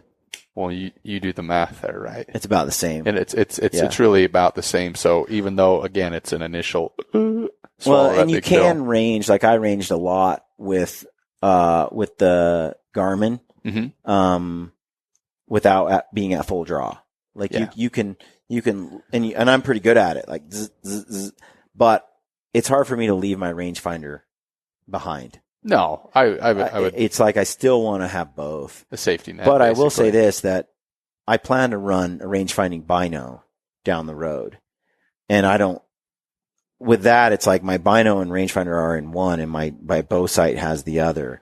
And if I absolutely need it's already in my bino, right? As I'm yeah, you get that and you're dialed. That'd be sweet if they could sync it up between your binos. You could range it and then it would populate the dot on your sight. Well, Science. science. Hashtag Technology. science. Well, I will say that my Garmin watch, my Phoenix 5, it syncs with the Garmin bow sight. Oh yeah. And so when I fire an arrow, it logs my location where I'm standing, and it knows how many yards it was in the impact point of where the arrow hit. So it's telling you where the arrow and is. it's pretty accurate, like within a foot of where the arrow hit. Dang. So that's pretty cool. I talked to Garmin about it this morning, and I'll do more testing with it. But that combined with the Bluetooth knock, it might be worth investing in the Bluetooth knock. Yeah, that's when you're talking about running a Valkyrie system, when it almost makes sense. You would never lose an arrow. You would never lose an arrow. Yeah. You would never lose an arrow. Yeah. I mean, and so you buy the system once, and if you do miss a target or you're out hunting and you miss, your components. You just turn on your app and you just go get it. Complementing technology. Yeah. Yeah. And that's pretty powerful right there, because then you're like, I could actually justify, because so far I haven't been able to break, bend, or mar a broadhead yet. Nope. They just hit rocks, I hit dirt or whatever. It's just like, I just sharpen it and it's back in the quiver. Like you were saying, a 200 grain head is substantial. It's a piece of metal. Oh yeah. And, versus something that's light with replaceable blades and all that. You're talking about a totally different deal. Yeah. So yeah, the arrow profiles, all that, it's still expensive, the Garmin, but it's, like you said, it's actually about the same cost as a rangefinder and a sliding sight. Yeah. They balance out. The other thing with the Garmin that I like with the profiles, I mean, being able to do the different hinges and everything. The other thing that people don't know, and like, Dudley talked about, he's like, I'm at full draw and I can't get a range. And they don't like to run Randy or him run a single pin, because, Randy has like a 10 pin like setup. So all the way out to like 100. So you can just boom. Dude, I showed you guys. It has fixed pins. It has fixed pins. Yeah. Like you can switch whatever it over. configuration you want, you can set it up any way you want. And Randy's like, I have a red, green alteration, because his odd numbers are one color and his even are another. So your 20, 40, 60, 80 are all like green, and the other ones are the Can you switch that? red. So say, for example, you are on full draw on that bear and you range it and you're not getting a range. Can you switch it at full draw to show your fixed pins? Absolutely. Dang. Absolutely. I'm at full draw. I thought you had to let down and. Nope. I'm at full draw. I'm scanning. It won't give me a range. I just tap the button one more time and I have my fixed pins, and I'm back to in the space of a heartbeat. I have the exact setup that I would have if it wasn't a range finding site. Sheesh. You could run it fixed pin. And for my personal opinion, given the lens that's on it. Now, of course, it'll probably have some drawbacks: snow, ice, wind, rain. Right. So far though, I'm seeing through the lens no problem in the rain, because of the finishes they have on it. A hood, basically. No problem at all, and it's scanning fine. But let's say I just ran that thing 24/7 as a fixed pin sight. You can brighten those pins to be perfect. There's no sight obstruction, because there's nothing blocking the dots, and you can make those dots any size you want. And I need those dots to be different sizes in different situations and different brightness in different situations. And having that control with like tap, tap, tap, tap, and you're there. I'm there is awesome. So it's just a modern piece of tech for a modern weapon. Yeah. Exactly. I mean, the idea that the compounds is like somehow, primitive is a joke. I mean, look at the arrows I'm using. Look at the release aid I got from John. Look at all of this stuff. It's like the technology the in tech that is bow. legit. And you're just adding another piece of legit tech to complement the legit tech that's on it. Yeah. It seems a little funny to carry the rangefinder in your pocket and then have a mechanical slider on a piece of tech that is as modern as it is. Why aren't we using something that's all in one? Yeah.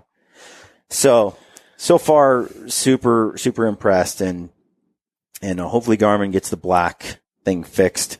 Just make it that much, more tight. So, the other thing that I did want to mention was John's too smooth hinge. last year I had some trouble. I love the True Ball gear. I was using the Sweet Spot. It had a safety on it. It was another hinge. I used the HT. I used the Badger, Honey, whatever it is. The Honey Badger Rio Wilds release. I used a few, and I really like the hinge, but I was a little frustrated with it last year when I started shooting in the wind and all that. And I talked to John after that, and I've been following John's instruction on how to shoot a hinge, and he's got some great videos on this Too Smooth release that I've absorbed and been working on. I mean, you saw me shoot.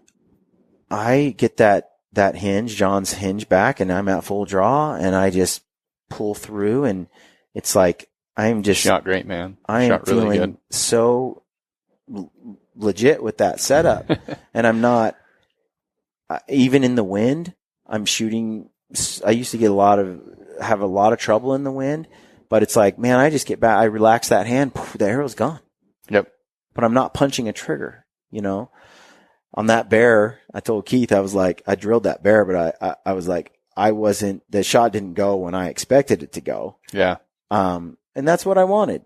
Yeah. Right? Surprise, right? You're just aiming. You just want to be focused on aiming. I'm just focused. You're right. I'm just focused on aiming.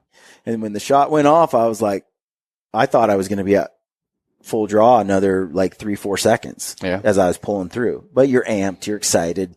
So I'm not surprised it went off a lot faster than I expected. But I'm just settling, pulling. Boom! The arrow was gone.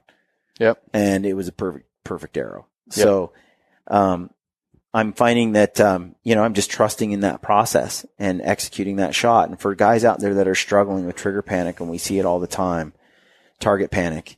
Yeah. Man, I can't say enough about, the skills acquired from using a hinge. Yeah. And there's nobody, and I think John's a wealth of knowledge. There's nobody that knows more about archery, in my opinion, than John Dudley. He knows his stuff in and out. So the fact that he comes out with a release, provides the how-to and stuff like that, it's worth checking out. Yeah, and for a long time, now I can come to full draw and that arrow's gone almost.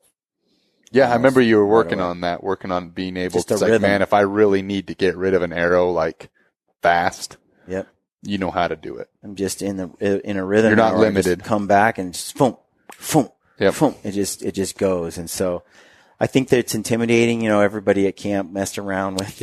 Saw a couple go in the figure dirt. it out, and it's like, okay. And like John said, practice with a bowstring. So there's no dire consequences like punching yourself in the face or shooting an arrow through the ceiling. Yep. But we had a couple guys try it and they put some arrows in the backwood lot. So it's definitely something you want to. But it's worth it, man. In my opinion, it's worth it. And simply for the reason that as you practice with a hinge, you learn aiming. Mm-hmm. You learn aiming. You learn the discipline of aiming in a way that I never did using a trigger. It's the same thing as shooting a clicker on my recurve. Exactly. I shot your bow, and it's now after having run the hinge, as soon as I'm at full draw with your recurve, and I'm getting to the point where now I'm expanding the chest and I'm pulling at that last bit. It feels just like a hinge. Yep. And of course it's my finger operated, but, as soon as I hit that click, I just let it go. I feel the same kind of, what do you call it? Like just surprise release. Yeah, yep. So it's made archery so fun.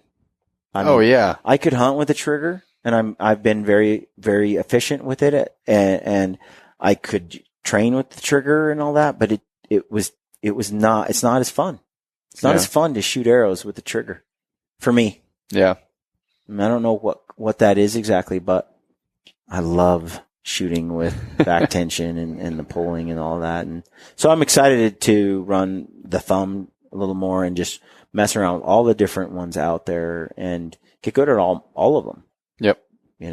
And it's fun with the Garmin sight because I can do that and at any time be ready to kill. And the other thing, we talked about drag. Mm-hmm. I have a profile for my broadheads and I have a profile for my target tips.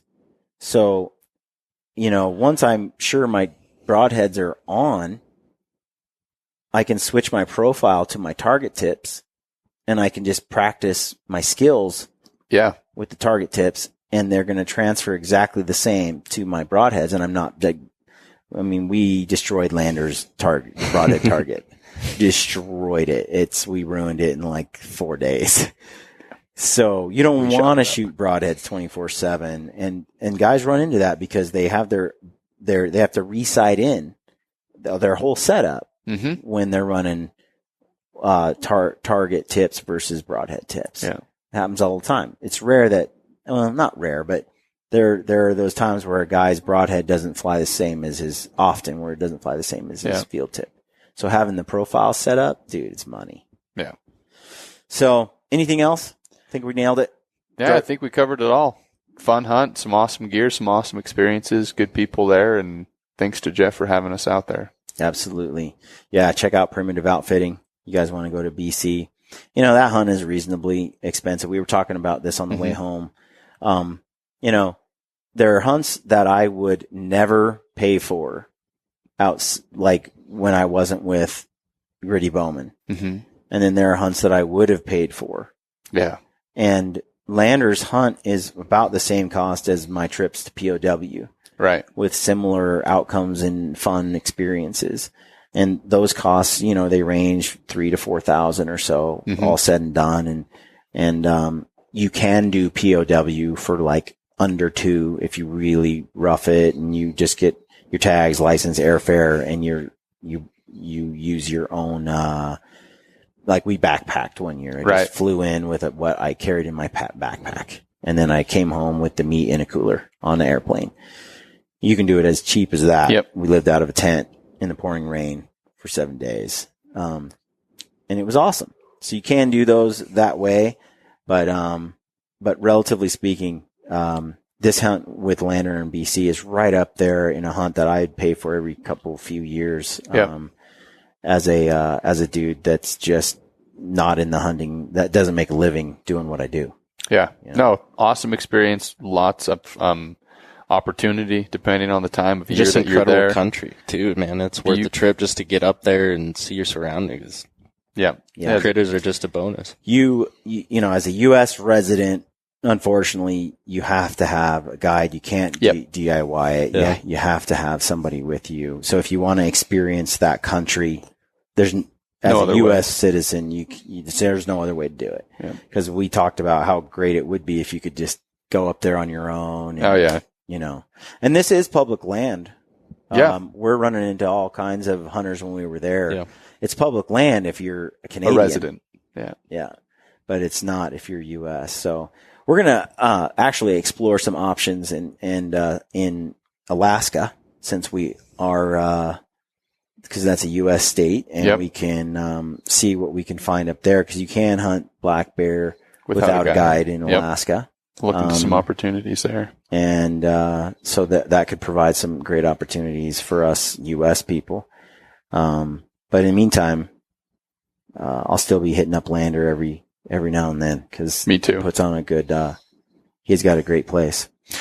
All right, folks. Thanks for listening to the Gritty Bowman podcast. If you got any questions or comments or whatever, feel free to leave those in the YouTube comments or on social media, and we'll get back to them. You can email them, but email is I'm like 1 year deep behind on email, so I would comment. I would stick with comments on social media. Thanks for listening. Stay gritty. Despite our ever-changing, ever-indignant world with its growing ignorance of and indifference to the ways of the wild, I remain a predator, pitying those who revel in artificiality and synthetic success while regarding me and my kind as relics of a time and place no longer valued or understood. I stalk a real world of dark wood and tall grass stirred by a restless wind blowing across sunlit water and beneath star-strewn sky. And on those occasions when I choose to kill, to claim some small part of nature's bounty for my own, I do so by choice, quickly, with the learned efficiency of a skilled hunter. Further, in my heart and mind, I know the truth and make no apologies for my actions or my place in time. Others around me may opt to eat only plants, nuts, and fruits. Still others may employ faceless strangers to procure their meats, their leather, their feathers, and all those niceties and necessities of life. Such is their right, of course, and I wish them well. All I ask in return is no one begrudge me, and all of us who may answer the primordial stirrings within our hunter souls, my right to do some of these things myself.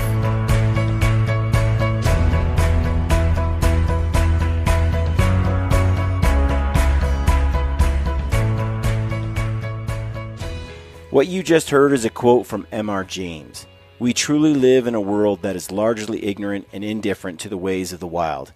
And although some regard us as relics of a time and place no longer valued or understood, we have the opportunity to change the way these people view the hunter and the hunt. We can share our experiences and nature's bounty with those who employ these faceless strangers. And by so doing, we make a difference, not just for ourselves, but for the wild animals in the wild places we care so deeply about. Never stop sharing your passion for hunting and the outdoors. Our wild animals and our wild places depend on it. This is Ty Stubblefield, and you're listening to The Gritty Bowman. Gritty Bowman.